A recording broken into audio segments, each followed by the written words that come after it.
Sir, I think you have the wrong car.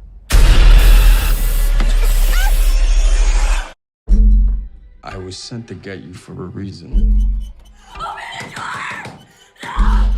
There's a flower on the pillows, a flower in the bathroom. Like, we're important. The only chance we have is if all three of us go crazy on this guy. Who is that? Maybe she can help us. We're here! Help us! We're in here! Don't worry. He's not allowed to touch you. He knows what you're here for. He listens to me. Split is the newest film directed by M. Night Shyamalan in January, and was a film that I'm actually was really looking forward to going and seeing, which is something I never thought that I would say about M. Night Shyamalan films or the month of January with movies. But here we are.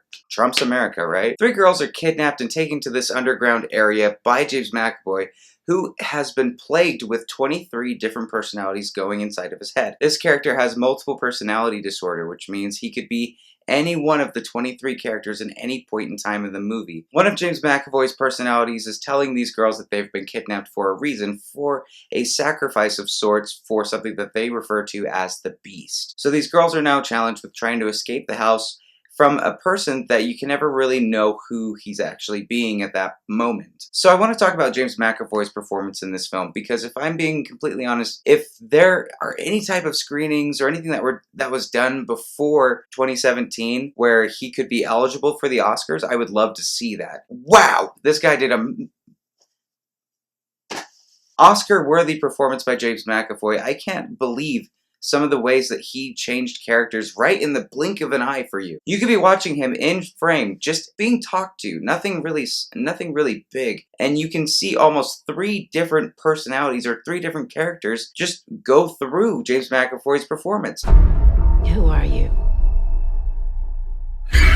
Every character was believable. Whenever he switched from being maybe a 9-year-old kid to a 43-year-old British lady, he did it perfectly, and I believed it. He can be relatable, charming, funny, terrifying. There's so many different areas that he was able to explore in this role, and I'm sure this was a role that was a tough challenge for him, because you can really go to the point of being Eddie Murphy in The Klumps too. But he killed it, did a great job. Good job, James McAvoy.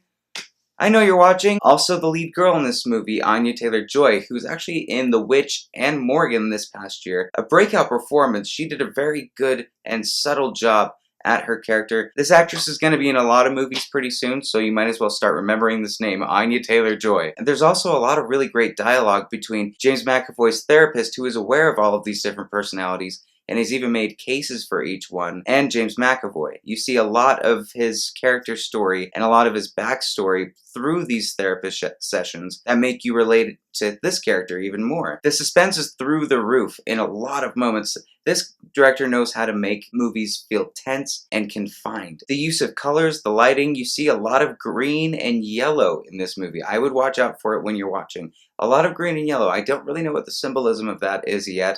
Hopefully with the second watching, I can try to learn a little more from it. And the story itself, it's very unique and very interesting. I was engaged through the whole thing, even though not really a lot happens in it. It's really a little bit more dialogue and suspense driven. There are some problems. There's some problems with this. I'm going to take a moment really to address my complaint directly at Mr. Shyamalan, because I know that he's watching, I'm sure. You cannot be in your own movies anymore. You're just not allowed to. You got a really good movie here, and you did a great job with The Visit last year. But dude, you've made so many stinkers. Do you think that we're just gonna forget, and that you can run into your movies again and be the conspicuous whatever in it? No. Get out of your movies. Just make a good movie. Also, there's a flashback sequence kind of parceled out throughout the movie for the main lead girl character that I don't think really was necessary. It didn't add much to the story. The way that they parceled out the flashback through the movie was a little jarring, and it took you out of really suspenseful moments. It's not a bad film at all. When you're looking at a movie that's a high quality, there's stuff like that seem like such easy things to correct, and they don't do them. I don't understand that. However, I have to say, this was a really great job for M. Night Shyamalan. I would go check it out. Holy cow, James McAvoy gives a great performance. I had a great time watching this. It's suspenseful, it's entertaining, and you will go out of the theater with a very nice surprise, actually. I would wait a little bit after the credits. I think Split was probably the best film we're going to see in January for sure, maybe the best film that we'll see in February, and I'm going to give Split an 8.5 out of 10. We've got a new digital giveaway for, what is it for? Don't Breathe, another really great horror film that came out just recently. If you want that download, leave a comment, like this video, and please subscribe to my channel. I really appreciate it. Get ready for a drunk movie review. I'm going to show you the prequel to La La Land. Thank you as always for watching, and I will see you at the next review.